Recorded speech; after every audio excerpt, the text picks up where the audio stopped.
Hey guys, Deathslayer Magic here, and holy crap, is somebody going to get sued? This is absolutely insane. Whoever did this, you're kind of a dick, but I think we'll hit that later. So, somebody took what I'm gonna guess is a cell phone screenshot. Take a guess why I think that. And they just leaked it. This is a pre-cut sheet. You can see there's the guide mark right there. That's what they use to guide the cutting machine, I guess. Doesn't work because I've gotten a bunch of miscut cards. But yeah, somebody just found a sheet of foils and took a cell phone shot of them. Except that there's a second sheet of foils. Oh boy. This one's a little harder to read, so I think I'm going to wait till somebody does the work for me. I mean, you could probably read... actually, maybe not. I don't know. It's just barely readable if you squint or something. But look at this. This is utterly insane. I mean, absolutely stupid why somebody would do this. So these are from Ixalan, in case you haven't caught it already. Let's just break down what's on this sheet first. I'll leave the rest... Well, not even... Let's not go card by card here. Let's just do an overview. I think that would be the most helpful. So, first of all, pretty cool logo there. Actually, we've got a better picture of it. It's like a wheel, but it could be like a compass rose from a map, or it could be like the wheel on a ship. Either way, really cool. I really, really, really like that. Next up, we've got, let's see, where was it?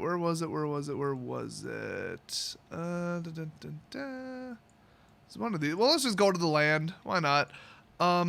This is Sun Petal Grove. It is actually a reprint, so it enters the battlefield tapped unless you, unless you control a forest or a plains. So only one, and it's one or the other, and then it's a dual land. So I call them single check lands. I know they have another nickname, but here's the weird thing. Now, most people probably wouldn't know this. One, they were in Commander 2016, but also, or I should say Sun Petal Grove specifically was, but guess where this was printed originally? People are probably thinking, oh, maybe Scars, or maybe like Lowerwind or something. No, M10, M11, M12, and M13. That's right. These are original lands only ever printed in the core sets. Wow. I mean, that is so unusual. I didn't even know that was a thing. And plus, they're pretty damn good. Excuse me, allergies driving me nuts today.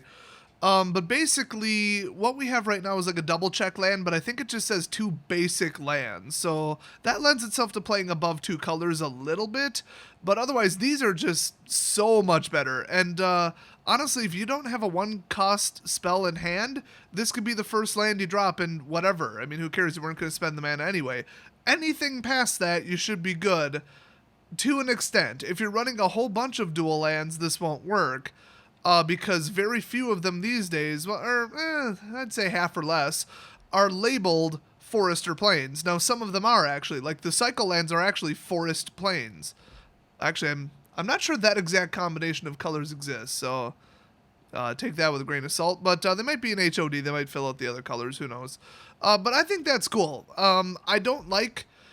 the high ability to consistently play not 1 turn behind when you're playing 2 colors, so I don't love it.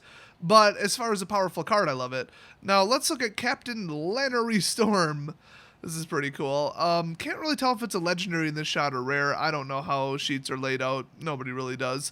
But it's a 2/2 with haste, and when it attacks, create a colorless treasure artifact token. So that's like the new clue. It's basically a mechanic. And it has... Tap, sacrifice this artifact, add 1 mana of any color to your mana pool. This is so cool. Oh my god, pollen, seriously, why? I hate you, trees and everything else living. This is really cool because it's basically like clues where it keeps the game going. Like, you generate clues, okay, you will not be top decking because you could sack a clue for 2 and just go get a card. So it would prevent you from having to just stall out your deck. This one is kind of like the opposite. It'll build you up to being able to cast something more expensive than your deck would normally be able to. And the name Treasure, I love it. The fact that it's really similar to Clues, I love it. It doesn't sound overpowered necessarily. Then again, casting a 10 cost on turn 4 is broken. Simian Spirit Guide is the #1 most requested card in all of Modern that people want banned because it lets you do degenerate overpriced crap too early. So that said, I mean, they're basically Scions, if you want to think about it that way. Scions you can't attack with. And while Scions could be argued, oh, they did make the game too fast, you use them to bring out like a 9 or 10 cost or like a 7 cost. So, it's kind of appropriate. So I don't know. I don't think that there will be the ability to just dump one of these out on turn 1. I hope not. I mean, what does that? Like Thraben Inspector right now? Yeah. I feel like they wouldn't make that mistake twice, except I totally feel like they absolutely would. Now, here's the funny thing. Whenever you sacrifice a treasure, Captain Lannery gets +1 till end of turn. So that would work pretty good with red pump spells, but, actually, yeah, the mana is colored. So, all right.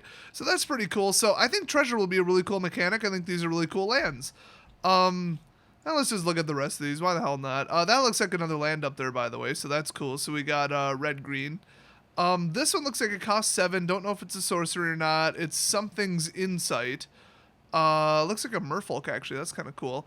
And I guarantee it says target player draws 7 cards for 7 mana. I mean, that's actually powerful. That's above the normal rate of mana per card, which is about 1.5 usually. Let's just go through the rest here. This one looks annoying, but unplayable garbage because it costs 7 and it's black. Probably a sorcery. Something creature, something an opponent, something 2 piles, something your, something under, and then into there something. So, probably a draft card. I mean, it's a little bit of a stretch, but I think it's a draft card where basically you mix up all the creatures, like you put them all in the middle, or like you sacrifice a creature and then all permanents or all lands or whatever it says. You separate them into 2 piles. Oh, then it wouldn't really be a draft one because, well, no, there would be 2 piles. I don't remember the wording.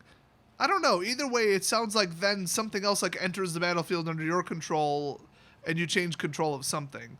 I don't know. It just sounds neat. Kind of wish we saw the rest. It's probably on the other sheet, honestly. Now, Sorcerer's Spyglass, pretty cool. When it enters battlefield, look at an opponent's hand, then choose any card name. Activated abilities of sources with the chosen name can't be activated unless they're mana abilities. So, this is not just artifacts like Pithing Needle. This is pretty damn good. Also, I think that one, I think you just name it blind or something like that. I don't know. This is just good. It just shuts down somebody's stupid, overpowered garbage combo. I love it. And it's colorless, so everybody gets to put that in their sideboard. Arcane Adaptation. This one looked a little dangerous to me. As Arcane Adaptation enters battlefield, choose a creature type. Because Metallic Mimic isn't overpowered at all. Creatures you control are the chosen type in addition to their other types. The same is true for creatures spells you control and creature cards you own that aren't on the battlefield. So in other words, in your hand and library. So that's messed up. It does cost 3 instead of 2. 2 would be a little much. I think that alone might keep it out of Modern, but I don't know. I feel like this would really, really, really take Merfolk and make it kind of insane. Because, honestly, some of the Merfolk suck. Some of them boost each other. They're alright. But if you had, like, Aetherborn or Gifted Aetherborn or whatever, and now he was a Merfolk, holy crap. Or, like, something with Skulk or something with Unblockable. Oh, my God. The only problem is you'd have to get this out. You would absolutely have to get this out. Otherwise, it's an Aetherborn, not a Merfolk. So, would it really go into a Merfolk or a tribal deck? I don't know. I feel like the fact that you have to draw this and there's no redundant card with it might be a problem. So let's see what else there is. Vanquisher's Banner. Banners are back. Yay! That looks super Japanese. That actually literally looks like the Japanese flag, I think. Or wait, no, Korea. Japan is this big old circle. Anyway, as Vanquisher's Banner enters the battlefield, choose a creature type. Creatures you control, the chosen type, get +1/+1. Woo.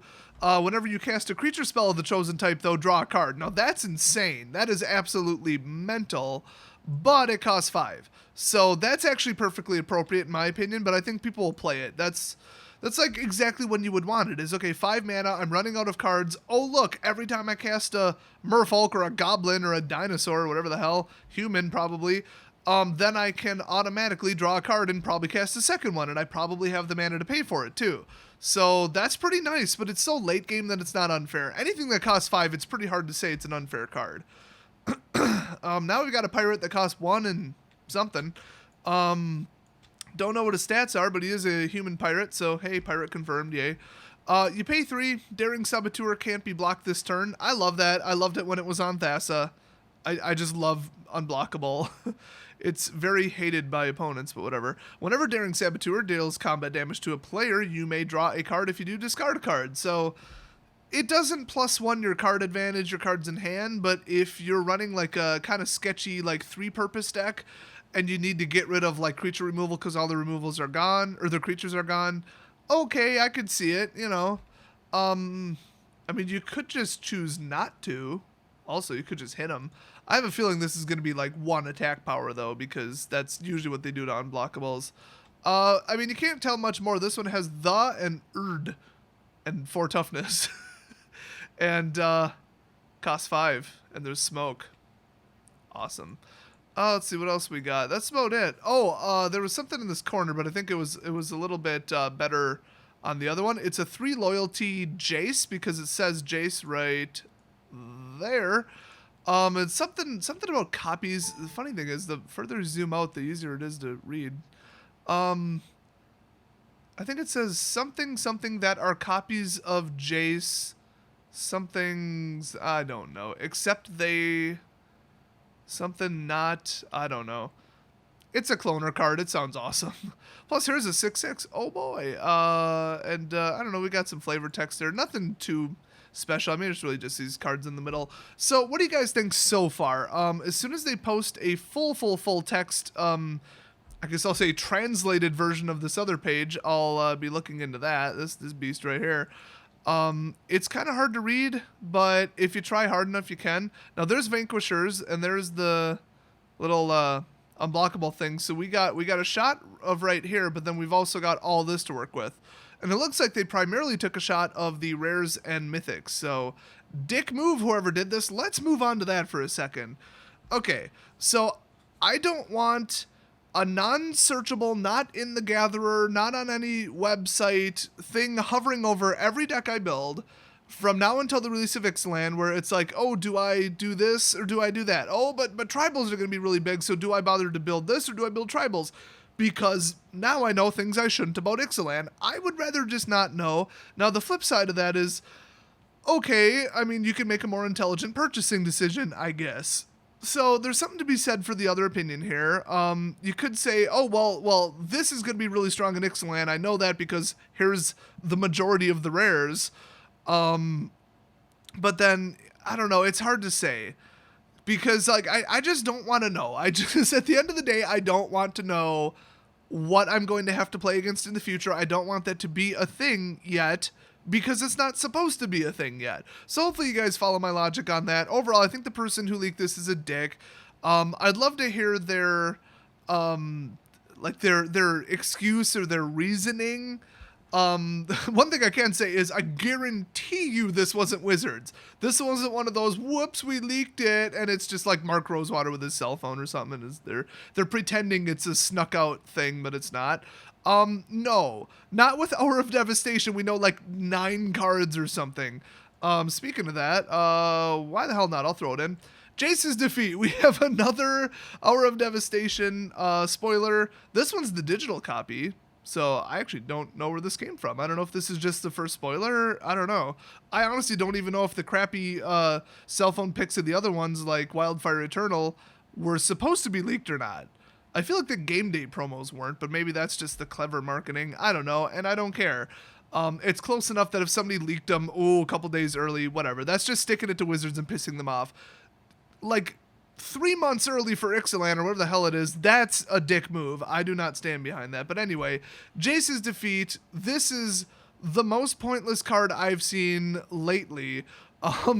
For 2 as an instant, counter target blue spell. Now, that is any blue spell at all, even mixed blue. So, okay, absolute sideboard card, but is it even worth it? I mean, if blue absolutely takes off as the most popular deck, this will cost 1 less mana than cancel. I mean, whatever. But counter target blue spell, if it was a Jace Planeswalker spell, scry 2. What? I mean, how specific is that? That is like so comically specific.